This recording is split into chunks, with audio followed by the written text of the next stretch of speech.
Welcome to the Department of Sociology seminar series here at City, University of London. So I'm Diana Yeh, a senior lecturer in sociology, culture and creative industries here at City, and it gives me great pleasure to welcome you all today. So today's talk is part of an ongoing seminar series of both kind of internal speakers from our department as well as a range of external speakers from other universities. And the series is also open to the public. So as you can see from the slide, I hope we've got a couple of great upcoming events over the next 2 months. Sarah Burton will be speaking about the space for kindness in the neoliberal academy, something that we all need right now. And Jo Littler will be talking as part of the Care Collective on the Care Manifesto. Again, a very topical topic on the basis of their book that has just come out. So I think Matt will be able to share some links for those if you'd like to join us and sign up for them. So if you're interested in finding out more about our events, I'd encourage you to follow us at City Sociology there. And you can also find out about some of the events we run as part of our sister networks. So that is City's Network for Racial Justice and City's and Gender and Sexualities Research Centre. Okay, so to turn to our event today, I'm extremely honoured to be introducing Dr. Francesca Sobande. Francesca is a lecturer in digital media studies at the School of Journalism, Media and Culture at Cardiff University. She's an affiliate of the Data Justice Lab and communications co-chair of the International Race in a Marketplace Research Network. As well as publishing in a huge range of journals, Francesca is also the author of The Digital Lives of Black Women in Britain, which came out earlier this year. So congratulations, Francesca, and we'll be hearing about this in the seminar today. She is also co-editor with Professor Akwigo Emejulu of To Exist is to Resist, Black Feminism in Europe, which was published last year. You can find her tweeting at @chess_SESS and more information about her work at her website, which is francescasobande.com. So today, Francesca will be talking about Black women's digital experiences and brand woke washing. In terms of format, Francesca will be talking for about 30 to 40 minutes, and then the rest of the time will be devoted to questions and discussion. So we will be using the Q&A function. In other words, it's going to be open throughout. So please feel free to start posting any questions you have for Francesca as and when they arise. And then we will try and address as many as we can in the Q&A, although we might not be able to get through everything. And during the Q&A, you'll also have the opportunity to raise your hand and to ask some questions in person, which I think will be really nice to kind of get that sense of community going in this otherwise kind of like where we can't really see each other and be face to face properly. Okay, so that's all from me. So it just leaves me to give a very warm welcome and a huge thanks to Francesca for sharing her work with us today. Francesca. Thank you. Thank you very much for inviting me to deliver this session today, and thank you to everybody who is here to take part in this. And as has already been said, I'm looking forward to any questions that people might have. So I'm just going to share some slides now, and hopefully you should be able to see them at this point.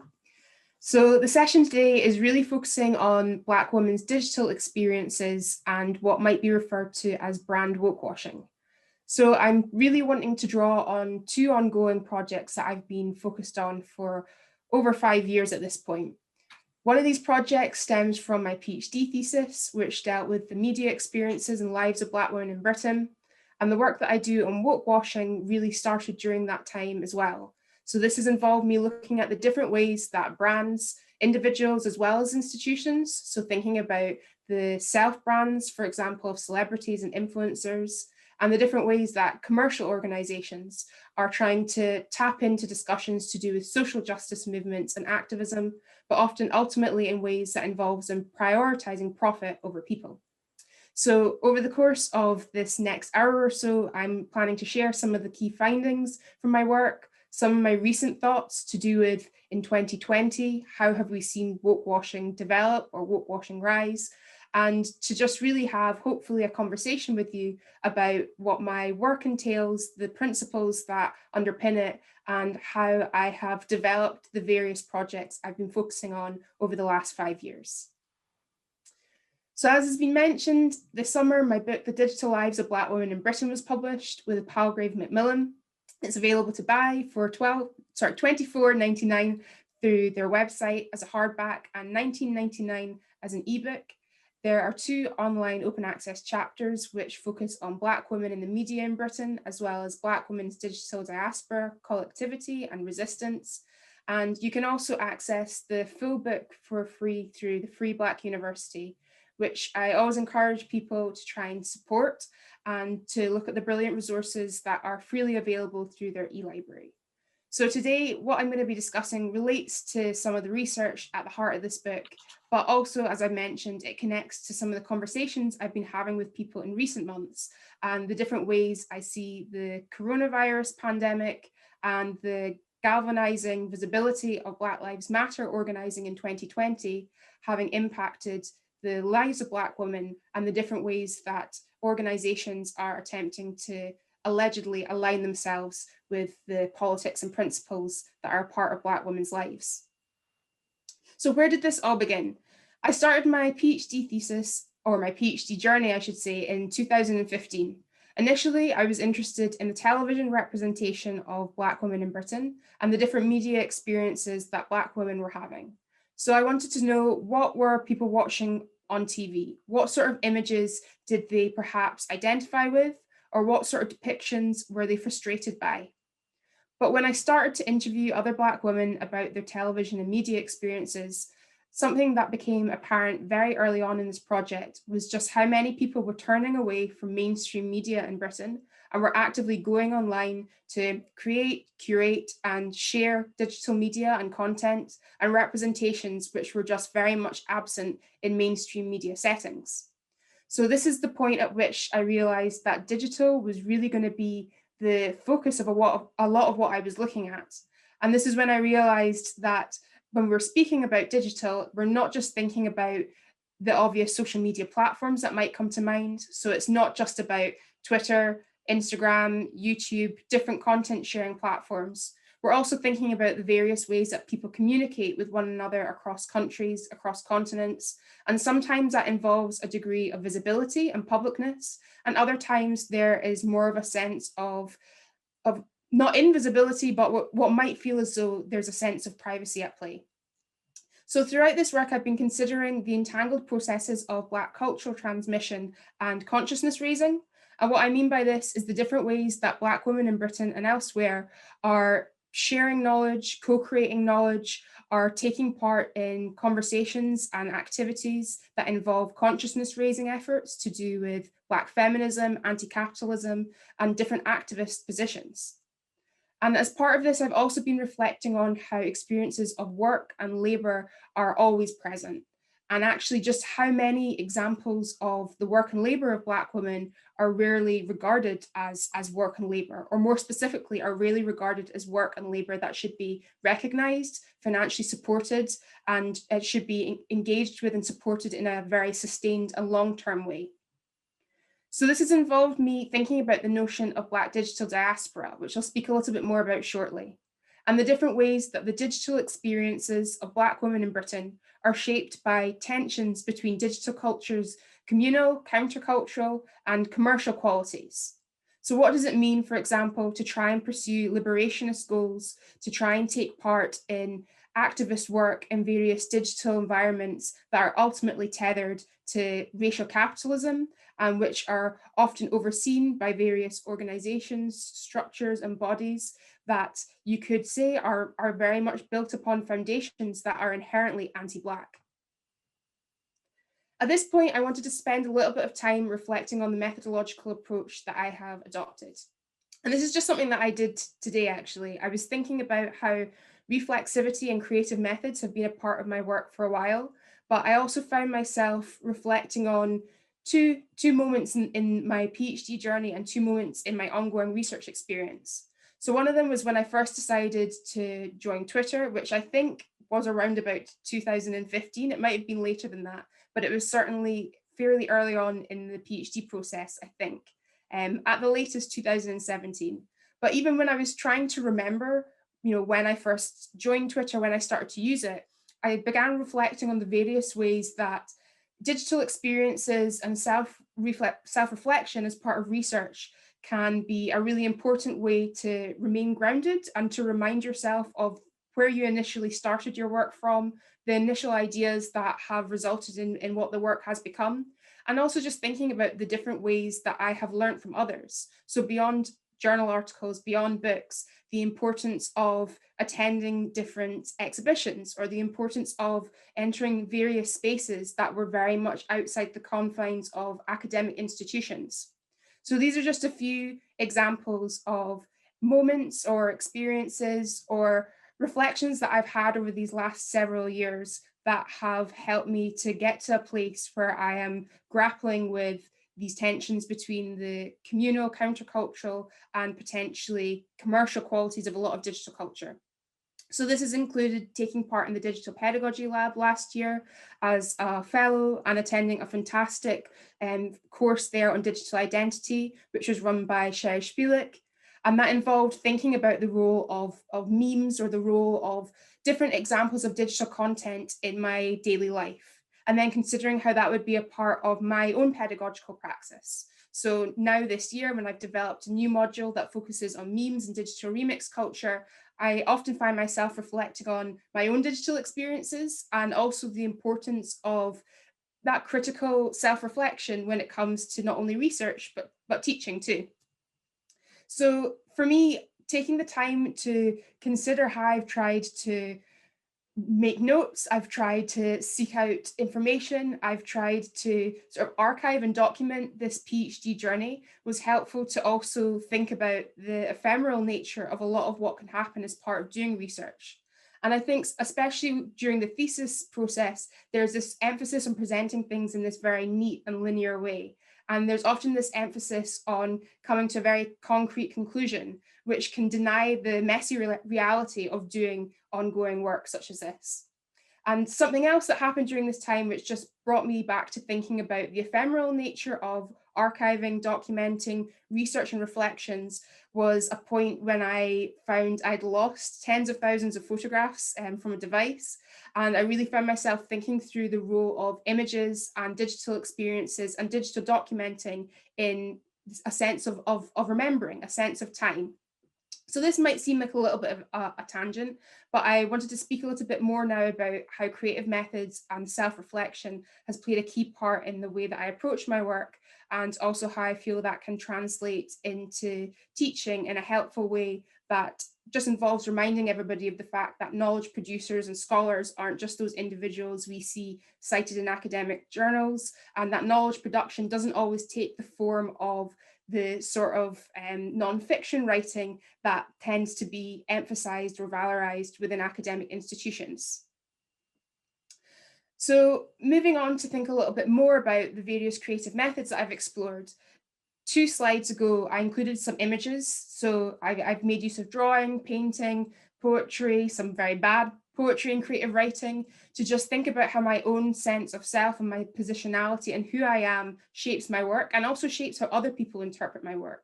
So I think even when researchers perhaps choose not to reflect on the relationship between them and the work that they do, regardless of any claim to be upholding a sense of objectivity or so-called neutrality, we still know that when somebody does research, depending on who they are and what they're focusing on, people are going to interpret their work in a particular way, which is why for me it was helpful to not perform a false sense of distance between me and my work.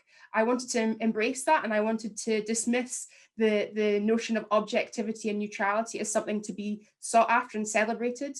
And I wanted to look into the different ways that acknowledging your own subjectivity can actually be very valuable as part of doing this work. And this led me to play around with the use of video, photography, and audio content when I was trying to really communicate to myself what it was I was focusing on during this PhD. So I tried to put together a bit of a patchwork of video footage that I've made at different events, exhibitions, a lot of gigs. I played around with other audio content that I put on top of that, and I took a lot of photographs during this time. And many of them I still have, but as I said, having had that experience of losing a lot of photographs, I'm now thinking about the challenges, but also the beauty of sometimes the more fleeting and ephemeral moments as part of research and as part of self-reflections.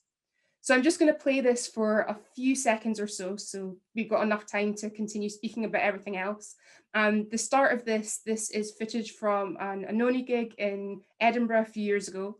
And I was really thinking about what it meant to be in that space at that time, which felt like a predominantly white space, to be watching this gig, to be watching this screen, and to be watching the screen featuring people such as Naomi Campbell, to be thinking about the race and class nature of that space. And that really led to me again exploring how visuals, how audio, how different creative approaches can help us to see our research in different ways, or can spark ideas that might have otherwise not come about. So I'll play this momentarily and then I will move on.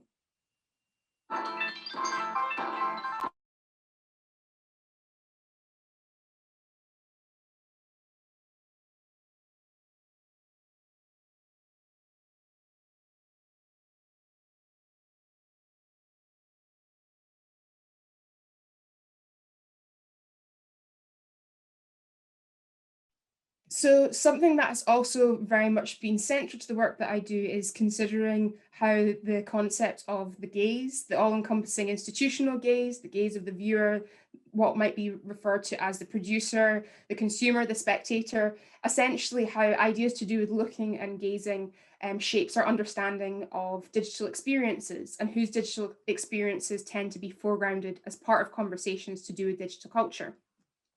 And that has really involved me making connections to and very much being indebted to the work of fantastic scholars, creators, activists, and writers, especially Black scholars who are doing work within critical studies of race in the marketplace and critical race and digital studies.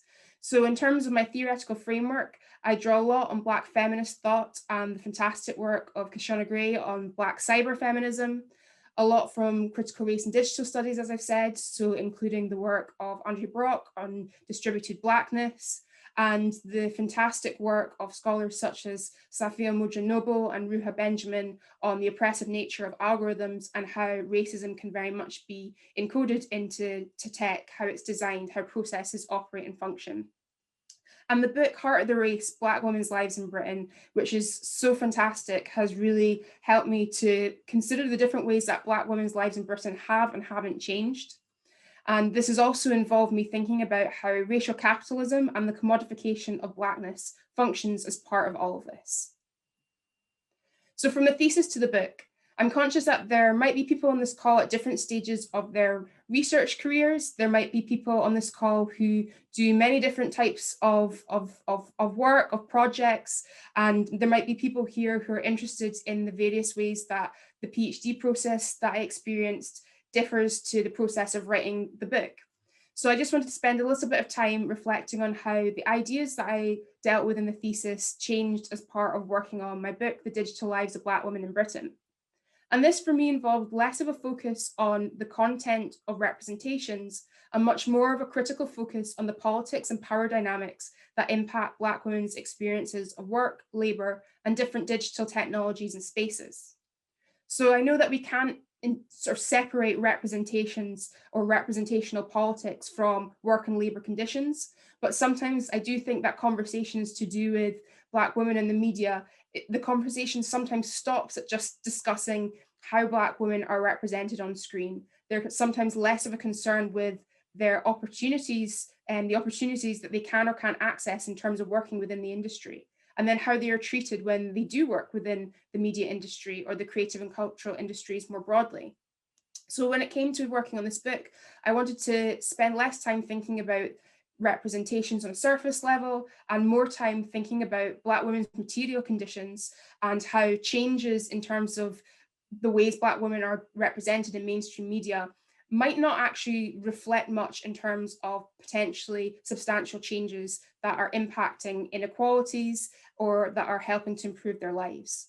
which is why when we hear people perhaps talk about the fact that an organization suddenly has hired more Black people or is featuring more Black people in an ad campaign, unless those Black people are being treated well, unless they're being treated fairly, receiving the pay they should be receiving, are being employed in a long-term manner, and unless those organizations are actually invested in doing serious work to tackle anti-Blackness, for me, those changes don't necessarily say much in terms of addressing structural inequalities that negatively impact Black women's lives.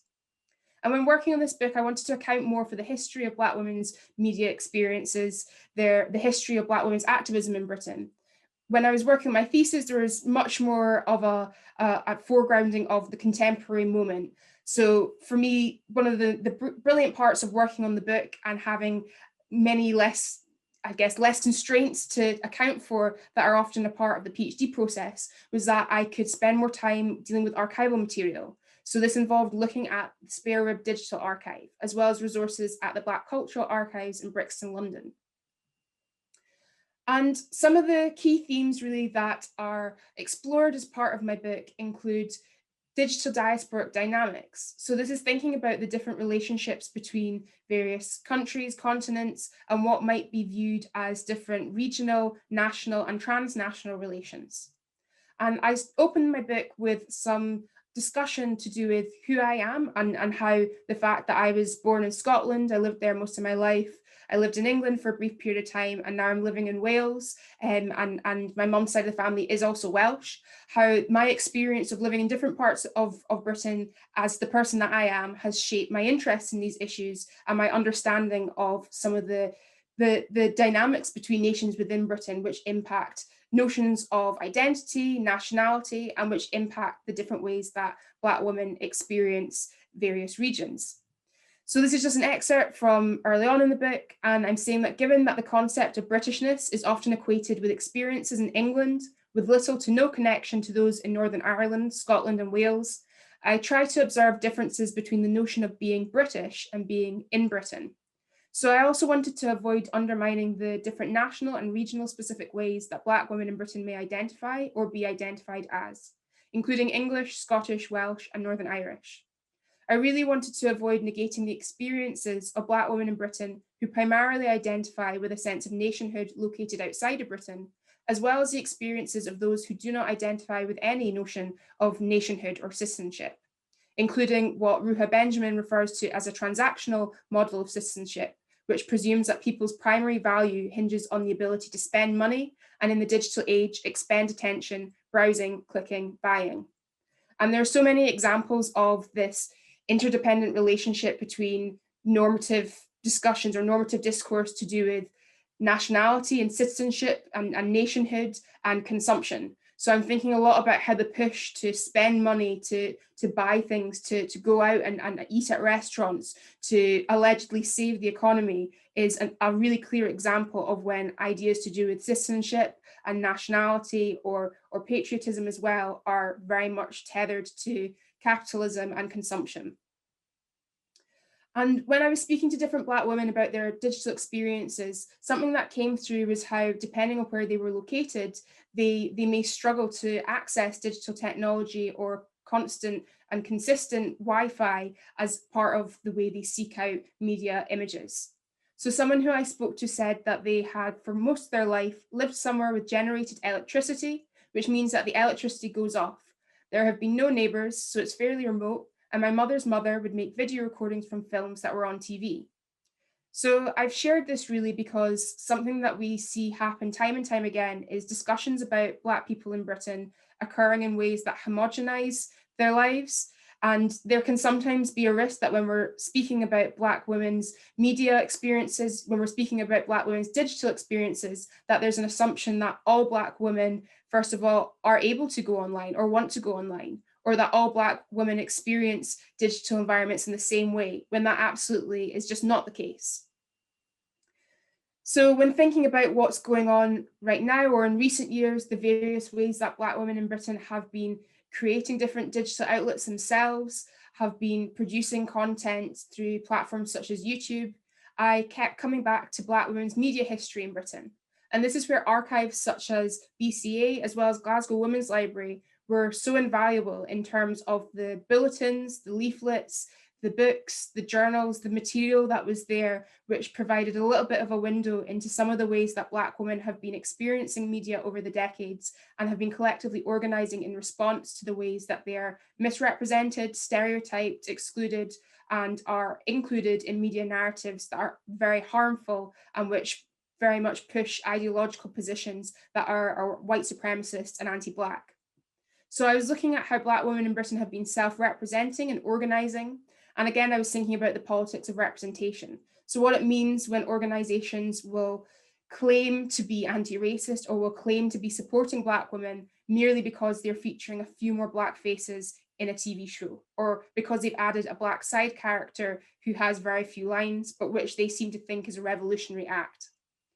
So I was looking at different bulletins that were really getting to the ways that Black women have been critical of what at that point was often referred to as information communication technology, and critical of the different ways that technology was being developed and used as part of oppressive approaches in society. So there were examples of Black women critiquing power relations embedded in ICT, and I was thinking about how these different critiques have existed for a long time, a long time before the rise of online content sharing platforms and social media. But sometimes discussions to do with Black women's digital experiences and creativity right now occur in a way which imply they have just emerged out of nowhere, as though they're just very new. There's no history of Black women collectively organizing in response to issues to do with the media or engaging with technology before this point. And again, with the work that I'm doing, I'm trying to push against that incorrect understanding. So this legacy of self-organizing was very evident. And one of the pieces of work that I looked at was this piece from Spare Rib, which involved reflections on different events and conferences to do with Black women in the media. And this piece was saying that this event had focused on Black women's access to the media's role in perpetuating racism and sexism, a Black women's media network, access to the media and sharing skills, training courses and control of images presented of Black women in the media, and how the feminist media and Black media, which, very interesting to note that these are referred to as separate entities, could be made more accountable to Black women's needs and issues. So there are many problems that we still see are very much a part of the present day, but this is where digital developments and the different ways that people have been using social media and digital tools to create content themselves is particularly interesting. So before I speak more about that, I just wanted to reflect on some of the thoughts that people shared who had, there were several people I spoke to who had aspirations to pursue work in the creative and cultural industries, especially within media, whether that was as a presenter, as a writer, as an editor. There were many Black women I spoke to who are doing work in that area, and others who were interested in it, but were very much put off by the fact that harassment and abuse often faces Black women who are visible within the media in Britain, and that very few institutions seem to be seriously committed to trying to address that harassment and abuse. And actually, sometimes that harassment and abuse comes from their employers. So I spoke to one woman who is a Black African Muslim woman in Scotland, and she was interested in an opportunity she'd been approached about to feature in something. And she said, although this was a fantastic opportunity, she just knew that the harassment that could be involved would be awful for her and her family. And because of this, she turned the opportunity down. And this is just, one of many cases that demonstrates the futility of media industry diversity initiatives, which are marketed as enabling Black people's entry into careers in the industry, but which fail to identify institutional measures to support such individuals in the likely event that their hypervisibility in the media leads to abuse from the public, including anti-Black, xenophobic, sexist, misogynistic, and Islamophobic abuse, which is also impacted by colorism and the ways that light-skinned Black women tend to be hypervisible, tend to be framed in ways that make it clear that anti-Blackness and colorism is very much a part of the present-day media landscape in the UK.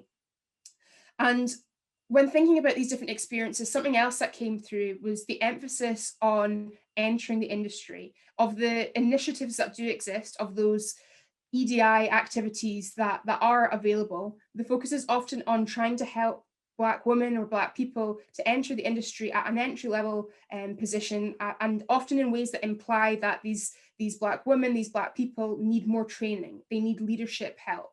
And something that was frustrating for so many of the women I spoke to was that there was not a deficit in terms of skills, there was not a deficit in terms of motivation, and also contrary to what is sometimes implied, there was not a deficit in terms of confidence and self-assurance. And the way that some of these initiatives are framed and set up, the implication is often that Black people are not able to do this work, or that they just need some help entering these environments. But beyond sort of the entry level, there is radio silence around senior management and the absolute absence of Black people across various stages of the media career environment. So moving on and thinking more about the dynamic between community, creativity, and commodification, something that I continue to be annoyed by is the different ways we see commercial organizations expressing interest in what Black women are doing online. But often, expressing interest in a way that will involve those organizations trying to figure out how they can platform and promote themselves, and they can present their brand image as though it is not necessarily that of an activist, but certainly that of what we might refer to as an ally. So there are so many different ways that Black women in Britain have been carving out their own spaces, their own narratives, but there's always this risk of corporate co-optation and spectacularization and superficiality. So many people that I've spoken to have expressed a concern about how public discussions that they have on social media might be used and mined by non-Black individuals and institutions in search of material for article pitches and content that connects to Black cultural references, but without involving or crediting Black people, especially Black women. So they were thinking about and were critical of how perceived signifiers of Blackness and the digital commentaries and theorizing and knowledge of Black people is sometimes passed off by organizations as though it is their own, and is sometimes engaged with by organizations in ways that can actually put the Black person who created this original piece of work, can put their life at risk, can result in them facing harassment, can result in them missing out on the opportunity of generating income, and can also result in complete theft of work and labor. So there are lots of DIY digital media and co-creation activities that are occurring. As this person said, people are just making their own spaces. It's very DIY, making our own iconography and making our own content. It's really important that we carve out our own narratives and that we don't shy away from creating spaces for ourselves. But in amongst all of this, institutional anti-Black racism doesn't disappear. So one person was speaking to me about how this high-profile creative and culture industry organization was disputing the idea that they could possibly be racist and anti-Black. And they tried to dispute this on the grounds that they've hired one Black person. So this person said, when I spoke to them about how the organization is not representing me and my brothers and sisters, Black and brown in the UK, they said, we've got, and they named one Black woman employee. So the person I was interviewing said, I say all this in relation to how they use media, as I noticed on their Instagram, they'll often have an image of a Black person sat outside looking like they were minding their own business. They've instrumentalized this young Black person. So this is thinking about how Black people are spectacularized, how images of them are used to create a sense of spectacle, or used tokenistically to try and project some sense of corporate EDI glory on a particular brand. So this person said, I think there needs to be a whole rewriting of it. This was now thinking not only about these organizations, but thinking about social media. Black women need to be making these programs and these platforms. So the same person spoke about why they have moved away from social media and why they never really wanted to be on there in the first place, but felt the pressure to do so. There's a spectacularization and superficiality and bullying. This social media is not a decolonized space. It's not a safe space. These platforms can censor people speaking their truths about racism.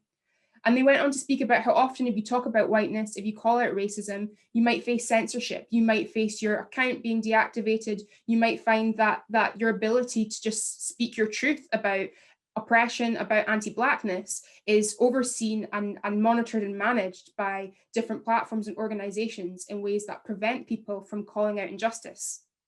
So they said, I find that talking about decolonial processes, talking about racism in a language that they do not deem as acceptable, means that you're shut down from having the conversation. And they said that what was a real contrast was how they see many people able to post racist content, white supremacist material, anti-Black writing in ways that is rarely deleted or censored or monitored and managed in the same way they see people who are calling out racism having to deal with. So starting to wrap up now so that we've got a good amount of time for questions, hopefully. Throughout all of this, I was thinking about the notion of borders and the different ways that Black experiences in Britain might be informed by Black experiences elsewhere. So I was thinking about digital Blackness, borders and a politics of difference, Black digital dialogue between Britain and the US. And this involved trying to conceptualize the borders of experiences of Black identity in digital spaces, which led me to question what constitutes a border and how borders and perceptions of them impact issues to do with Black lives in cyberspace and their surrounding political landscape. So while it's far from being uncontained and borderless, media can be a means for messages and people to appear to or feel as though they transcend borders, even if ephemerally, by communicating with others in different geocultural locations and time zones.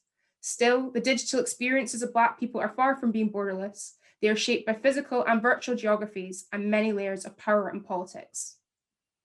Knowledge production and knowledge sharing is something that Black people have done for centuries. It's not dependent on digital tools, it's not dependent on digital media, but as part of the work that I do, I have explored sometimes the resistant credentials of some of the digital experiences of Black women in Britain, and also moments of pleasure, moments of kinship, moments of connection, while reckoning with potentially conflicting aspects of countercultural practices which exist in the context of digital consumerism. So this discussion has involved analysis of how Black American popular and digital culture contributes to some of the digital encounters and lives of Black women in Britain in impactful ways. And my works involved a focus on Black women's experiences of knowledge sharing online, including via natural hair video blogs, vlogs on YouTube, and many different ways that Black women are theorizing, are producing knowledge, are redistributing knowledge in ways that exist outside of the institutions that for so many years have excluded Black women. How does all of this relate to brand woke washing, to wrap up? How brands misuse issues concerning commercialized notions of feminism, equality, and Black social justice activism as part of marketing that flattens and reframes liberationist politics. That's essentially the way that I understand what woke washing really is. So I've done work on woke washing for several years now, and it's been interesting to see how that discourse has expanded this year, how it's changed, the different ways that wokeness and sort of the origins of this term are sometimes erased or are misinterpreted or are decontextualized. And when I'm dealing with different examples of woke washing, I'm looking at how representations and rhetoric often linked to corporate equality, diversity, and inclusion approaches, which don't meaningfully address anti-Blackness, are presented as being something radical. So I'm interested in how brands monitor the digital experiences and activities of Black women and respond to or attempt to replicate them in ways intended to frame the brand as woke, said with a pinch or a dollop of salt. And the rise of woke washing in 2020 is something that I've been looking at very closely and looking at how things have changed since around about 2017. So how brands express an interest in Black Pound Days, for example, but do not substantially support Black grassroots activist and liberationist work. And I've just included some information here to do with a piece I wrote in the European Journal of Marketing, which was published late last year, on woke washing and looking at what might be thought of as intersectional femvertising and the branding of woke bravery. So thinking a bit about how celebrity functions as part of this too.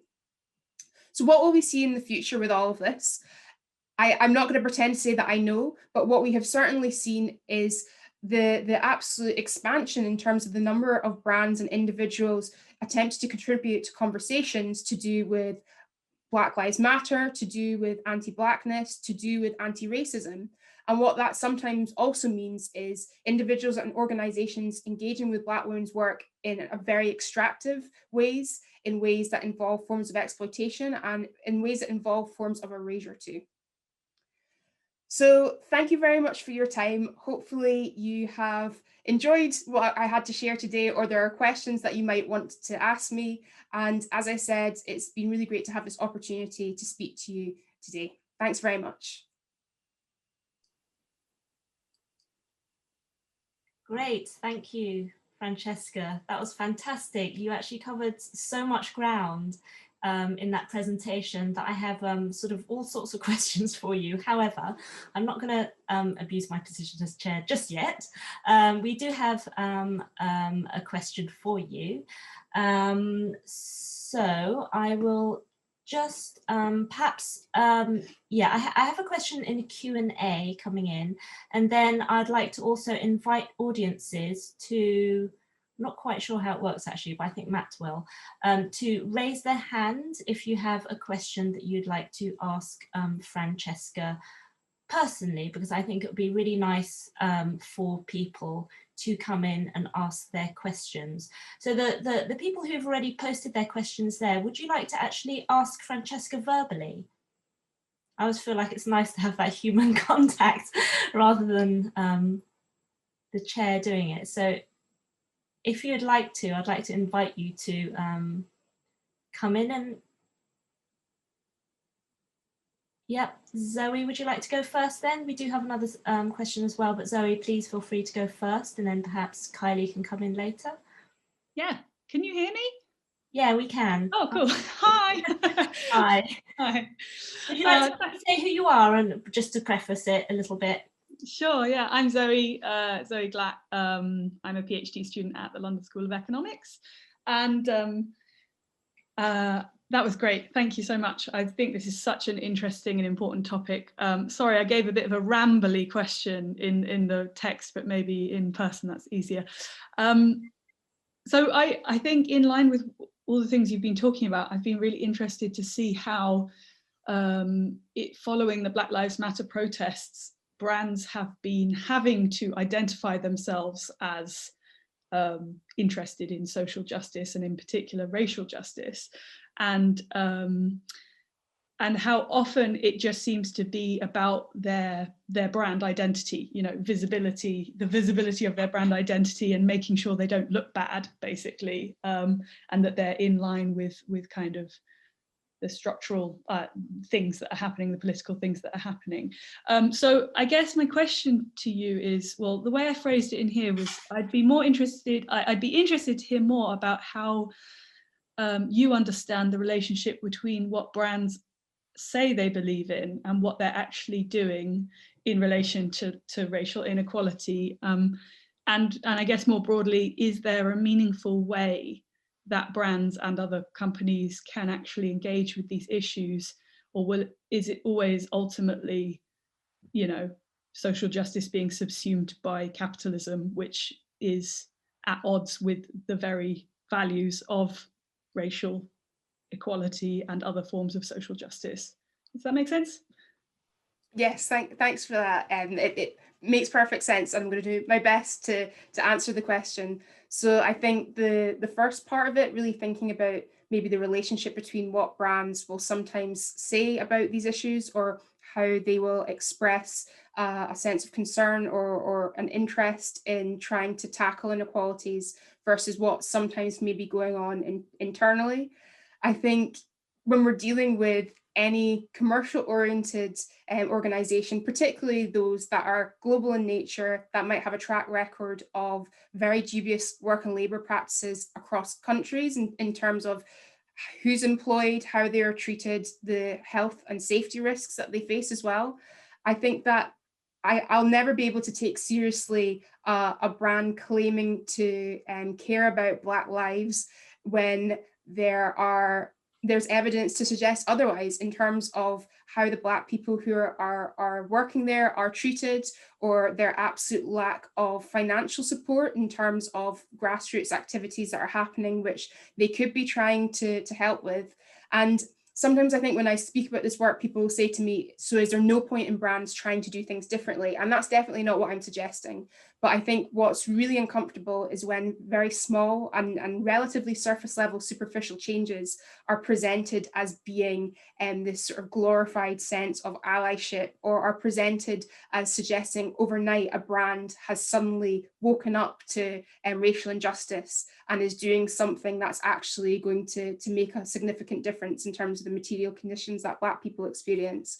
So it's not the rosiest of pictures, but I also think that's something that organizations can be doing a lot more of, is addressing what's going on internally. So quite often organizations will be quick to speak about examples of anti-Blackness that exist out with that environment, but where is the acknowledgement of the anti-Blackness and intersecting forms of oppression that impact employees there, and are they prepared to do the work that isn't visible and isn't glamorized, but which could actually make a difference in terms of whether or not somebody chooses to apply for a job there, and whether or not they feel there are promotion opportunities available to them, or they're going to be able to exist in and thrive in a space as opposed to face the hostility of an anti-Black work culture.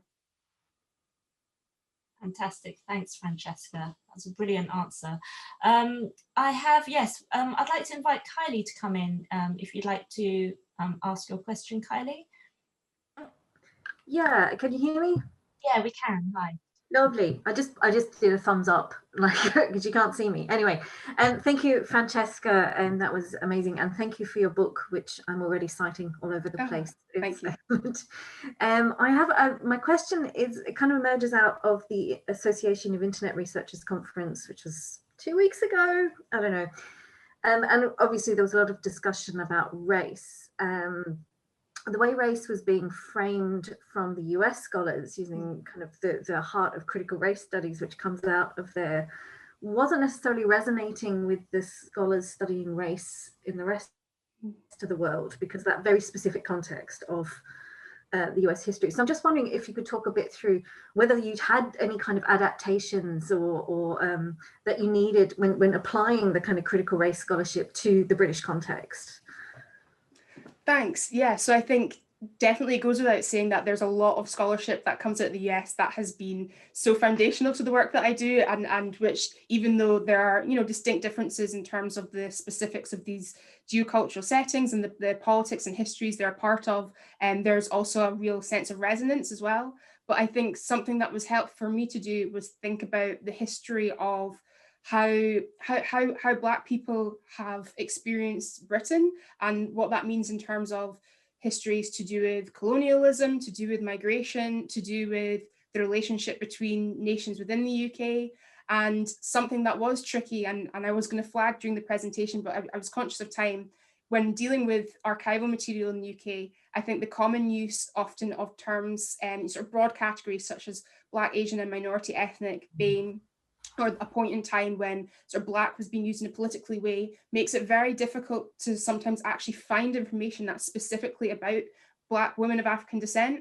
And I think being aware of the sort of nuances of Britain's history in terms of race and racialized people, and how, you know, the experiences of people in the US can differ, and what that might mean, for example, in terms of online discussions to do with who is or isn't defined as Black.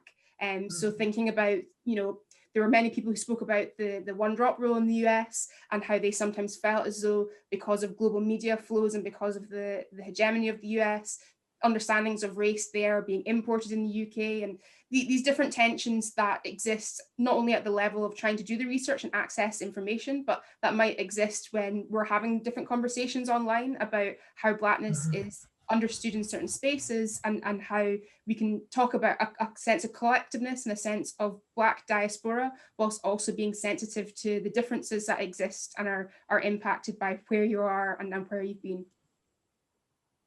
Thank you. Thank you. I also have another question if we run out of questions at the end. Sorry. Okay, great. Thanks, Kylie. What I'll do is I'll invite a few other people to come in, and then if we have time, we'll return to your other question, Kylie, if that's okay. Okay, so Patricia, would you like to come in now with your question? Sorry, I didn't realise you were going to ask me in person. I was a bit taken aback. Sorry, I mean, you don't have to, but... No, it's no problem. Okay. That was really interesting, Francesca, and I just wanted to ask you about. I've been sort of watching the rise of Black Twitter, and then the numerous kind of para-academic Black women's networks, such as Black Ballad and other ones. And I have a student, Rita Gale, who's been researching this area.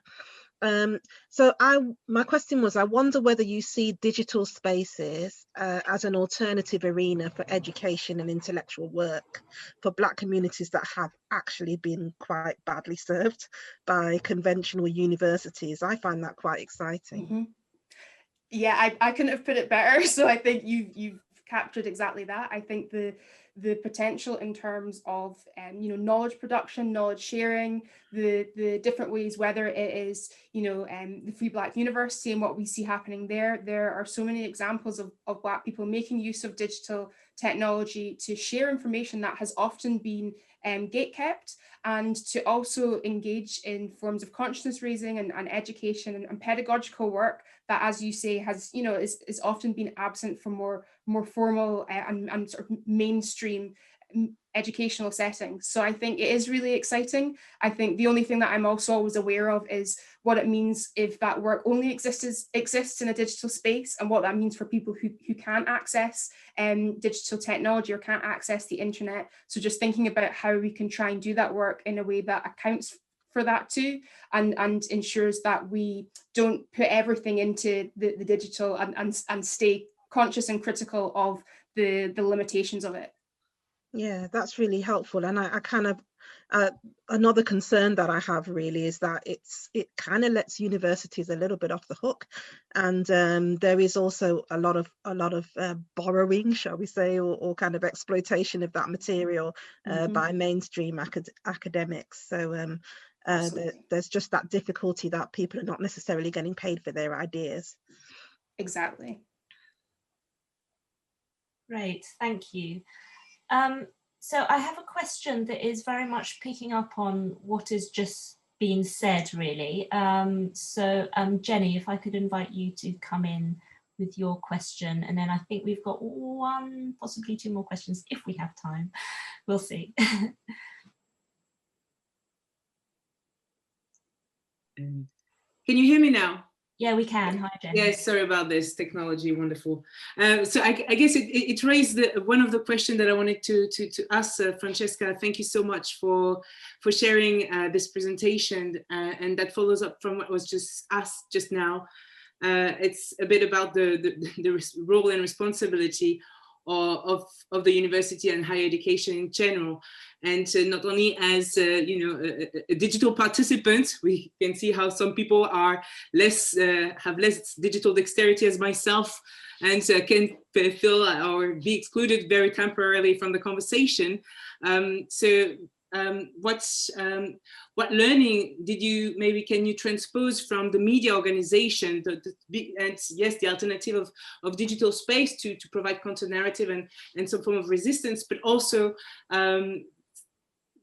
as you mentioned, while there are some educational opportunities within the digital space, university and higher education still has this prominent position within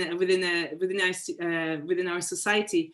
And so I want to ask now the scholar who learned from the specific field, and how does that transpose or translate, if at all, in your field of everyday practice, which is university.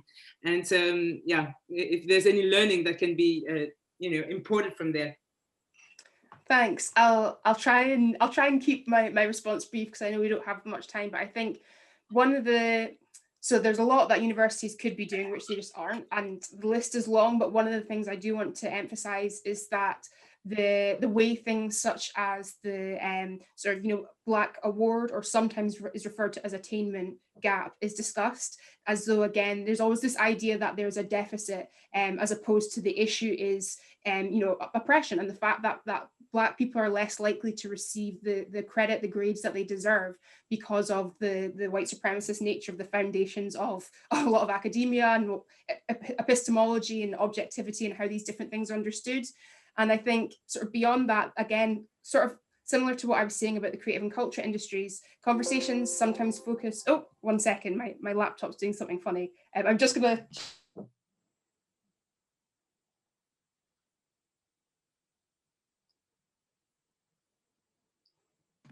okay, it's fine. I was speaking too much on this issue and somebody was trying to intervene. Yeah, universities will often speak about a certain stage at a student's experience or a certain stage of an academic's career. And there's very rarely discussions to do with how do we ensure that not only do Black students get to enter university environments if they want to be there, but that if they want to pursue studies in a longer term way, that they have the opportunity to do it with adequate support, adequate supervision, and that they're not going to find at the end of it there are no jobs that are available for them because their work is regarded as niche, or what other term is being used to ultimately dismiss their scholarship. So there's so much that I think universities could be doing that they aren't. And I think that's, one thing that does really encourage me again is how many Black people are making their own spaces, are not buying into the notion of EDI inclusivity, trying to ask to be included in environments that are not going to be conducive with their well-being and their health. But that said, as everybody's been getting at, universities shouldn't be let off the hook. And I think especially in these recent months when many institutions have been quick to issue statements, I'm always sort of sitting there thinking, so what next? This time next year, what changes will or won't have happened? And who will they have impacted? And how are the Black people who are a part of your institution, whether that's a student, staff, or both, experiencing that institution in the realist sense? Thank you so very much. It was very good to hear. Great, thank you so much, Francesca. So we have one more question, and we have about 3 minutes. So I'd be really appreciative, Sarah, if you could come in and ask your question, but keep it brief. And also Francesca, if you could keep within a couple of minutes, that would be great. Thank you. Hi, can you hear me? Yes, we can. Thanks, Francesca. That was really, really great. I will try to keep it super brief. I want to first just say that I so appreciate the beginning of your talk and your call for all of us to be self-reflective about producing knowledge and what it means and being creative about the production of knowledge. And so I just want to tell you that I really appreciated that. My question is to go back to woke washing and branding. And I was wondering if you had any thoughts about the fact that it seems that at the moment when woke washing is becoming more and more commonplace among corporations to kind of demonstrate their supposed commitment to racial justice, we see an uptick in attacks on Black populations, from outright violence to attacks on critical race theory in universities, to firing or making redundant, as you say here, Black scholars at universities. And so the kind of connection between those two, like visibility of a sort of kind of wokeness at the same time as there is a ratcheting up of violence and invisibility of Black communities. Thank you. Yeah, I think I could spend ages speaking in response to this. And also I think, your work on the economy of visibility is so central to a lot of this. So I guess to keep my answer fairly short, I think the focus on visibility from the point of view of a lot of brands, there's not adequate consideration of the risks involved in terms of visibility and what that means for Black people. And sometimes there's this idea that all Black people want is to be represented in the media and to be visible in different ways, when that's not the truth. So I'm interested in the notion of sort of opaqueness, opacity, and I'm interested in the different ways that we set aside visibility and think about what's happening in places that we're not aware of, and what does it mean to support work, but without doing it in a way that involves sort of promotional opportunities and making that work visible, and essentially contributing to the risks that Black people are facing. Fantastic. Thank you so much, Francesca. That actually brings us on the dot to the end of the seminar. So I just wanted to say thank you so much, because it's been such a, as you can see, such a stimulating and lively session. And I still have so many more questions for you. So I hope that we'll have the opportunity to connect again, and hopefully you'll come back again. So thank you so much for the wonderful talk. And I would encourage everyone to go out and get Francesca's book, and also to look at all of the other fantastic work that she's doing around Black activism and feminism. So thank you very much, Francesca. It's been a real honour to have you. Thank you very much for having me, and thank you to everybody who's taken part in today too. Thank you. Thank you. Bye-bye.